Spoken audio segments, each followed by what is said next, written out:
જય શ્રી કૃષ્ણ। આજે પુરુષોત્તમ માસનો દિવસ 7। આવો સાંભળીએ આજની વાર્તા ધણકો અને ધણકી। એક ઝાડમાં ધણકો અને ધણકી રહે।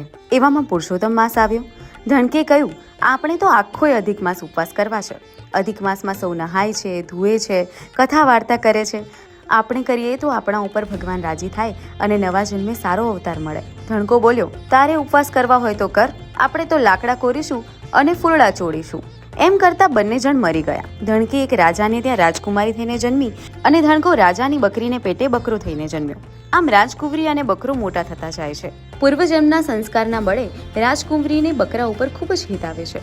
તે આખો દિવસ બકરાને રમાડે અને આનંદ કરે છે। થોડા સમયમાં રાજકુંવરીનું લગ્ન એક રાજકુમાર સાથે થયું।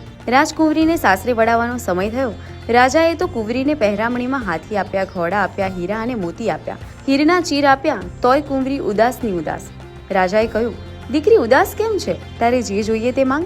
કુંવરી કહે, પિતાજી મને પેલો બકરો સાથે આપો, બકરાને રમાડ્યા વિના મને જરાય ગોઠતું નથી। કુંવરીને રાજાએ સમજાવી, રાણીએ સમજાવી, કુંવરી ન માની તે ન માની।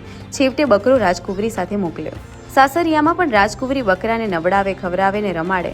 રાજકુંવરીનું આવું વર્તન જોઈ રાજકુમારને નવાઈ લાગી। થોડા દિવસમાં રાજા મરી ગયો। રાજકુમાર રાજા થયો અને રાજકુંવરી રાણી થઈ। એક વેળા બંને જણા ભગવાન શંકરના દર્શન કરીને આવતા હતા। રાજા રાણી રાજમહેલમાં આવ્યા। રાણીના પગમાં નુપુર ઝુમઝુમ વાગતા હતા। રાણીને જોઈ બકરાને વાંચા થઈ। તે બોલ્યો, ઝુમઝુમતી રાણી ઈચ્છાવર પામ્યા? રાણી બોલી, હા રે ભૂંડા હા, મેં કર્યા ઉપવાસ, તે કુરકુર બુરકુર ખાયા, ગયા ભવની કમાણી, તેથી હું થઈ રાણી। રાજા આ બકરાની વાચા સાંભળી ગયો અને તેને પોતાના રાજાના પંડિતોને તેડાવ્યા અને બકરાનો ભેદ શોધવા કહ્યું। પંડિતોએ બકરાના પૂર્વજન્મની વાત કરી કહ્યું, રાજન, જો તમે અધિક માસના 5 ઉપવાસ કરો અને તેનું પુણ્ય બકરાને અર્પણ કરો તો તેનો મોક્ષ થાય। રાજા રાણીએ ખરા ભાવથી પુરુષોત્તમ માસના ઉપવાસ કર્યા અને 5 ઉપવાસનું ફળ બકરાને અર્પણ કર્યું। ત્યાં તો બકરાનો દેહ છૂટી ગયો અને તેમાંથી એક દિવ્ય પુરુષ પ્રગટ થયો।